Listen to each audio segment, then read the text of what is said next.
കോട്ടയം നഗരത്തിൽ നിന്നും 8 കിലോമീറ്റർ അകലെ തിരുവാർപ്പിൽ മീനച്ചിലാറിൻ്റെ തീരത്ത് സ്ഥിതി ചെയ്യുന്ന ക്ഷേത്രമാണ് തിരുവാർപ്പ് ശ്രീകൃഷ്ണ ക്ഷേത്രം. ഇന്ത്യയിൽ ഏറ്റവും ആദ്യം നട തുറക്കുന്ന ക്ഷേത്രം. 1500 വർഷങ്ങളോളം പഴക്കമുള്ള ഈ ക്ഷേത്രത്തിൽ വാണരുളുന്ന ചതുർബാഹു ശ്രീകൃഷ്ണ വിഗ്രഹം ഒരു ഉരുളിയിൽ, അതായത് വാർപ്പിൽ പ്രതിഷ്ഠിക്കപ്പെട്ടിരിക്കുന്നത് മൂലമാണ് ക്ഷേത്രത്തിനും അത് സ്ഥിതി ചെയ്യുന്ന പ്രദേശത്തിനും തിരുവാർപ്പ് എന്ന് പേര് വീണത്. പാണ്ഡവർക്ക് വനവാസകാലത്ത് ആരാധിക്കുന്നതിനായി ഭഗവാൻ ശ്രീകൃഷ്ണൻ തന്നെ സമ്മാനിച്ചതാണ് ഈ വിഗ്രഹം എന്നാണ് വിശ്വാസം. വനവാസത്തിനൊടുവിൽ അജ്ഞാതവാസത്തിനായി തിരിക്കുന്നതിനു മുമ്പ് ഇന്നത്തെ ചേർത്തല പ്രദേശത്ത് അധിവസിച്ചിരുന്ന ആളുകൾ ഈ വിഗ്രഹം പാണ്ഡവരോട് ആവശ്യപ്പെടുകയും വിഗ്രഹം ലഭിക്കുകയും ചെയ്തു. പക്ഷേ കുറച്ചു കാലത്തിന് ശേഷം പട്ടിണിയും പരിവട്ടവും മൂലം വിഗ്രഹത്തെ യഥാവിധി ആരാധിക്കാൻ സാധിക്കാതെ വന്ന ജനങ്ങൾ ഇത് സമുദ്രത്തിൽ ഉപേക്ഷിച്ചു.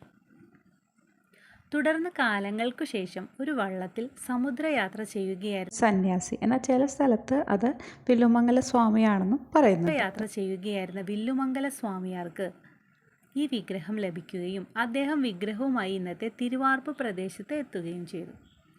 ഭയങ്കരമായ കാറ്റും കോളും കാരണം തൻ്റെ തുടർന്നുള്ള യാത്ര സാധിക്കാതെ വന്ന സ്വാമിയാർ വിഗ്രഹം അവിടെ കണ്ട ഒരു ഉരുളിക്കുള്ളിൽ സൂക്ഷിക്കുകയും ഒരു വിധത്തിൽ യാത്ര തുടരുകയും ചെയ്തു.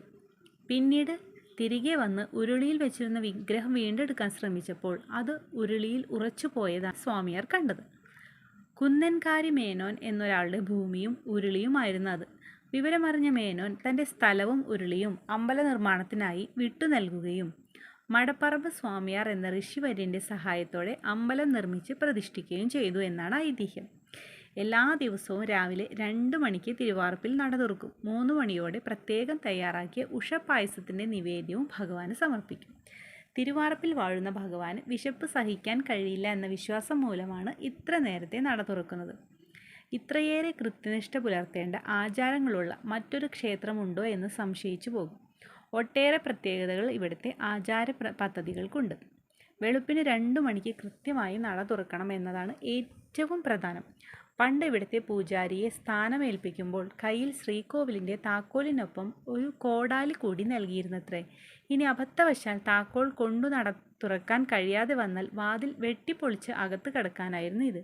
അത്രയ്ക്ക് സമയവും കൃത്യമാകണം. നട തുറന്നാൽ ആദ്യം അഭിഷേകം നടത്തി ഉടനെ നിവേദ്യം നടത്തുകയും വേണം. തിരുവാർപ്പ് ശ്രീകൃഷ്ണ ക്ഷേത്രത്തിൽ ആദ്യം നടത്തുന്ന നിവേദ്യം അമ്പലപ്പുഴ പാൽപ്പായസം പോലെ പ്രസിദ്ധമാണ്.